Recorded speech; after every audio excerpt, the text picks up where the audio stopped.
Unë mendoj që nuk ka pas bëj me ligjin e sigurimeve shëndetësore per se, ka qenë një akt vendim që ka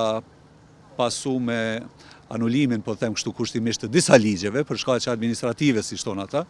Mendoj që ka qenë e gabuar, natyrisht prej këndvështrimit tim, në kuptimin se nuk kanë pas vrejtje në ligjin për sigurime shëndetësore si tillë që kemi prezentuar na, e i domosdoshëm për të implementuar fondi sigurimeve shëndetësore, sepse po ndëgjojnë nga disa që është ligji nga viti 2013-2014 dhe vetëm është dashur të nuk qëndron ajo, ne e kemi ndryshuar, do me thënë lajm i keq, por tashi me njëherë pas konstituimit të Kuvendit të Republikës, do të procedojmë me hapat njësoj duke dërguar sa më shpejt në Kuvendin e Republikës për të proceduar sa më shpejt me këtë ligj që i hap rrugën edhe ligjore, pastaj edhe teknike, logjistike,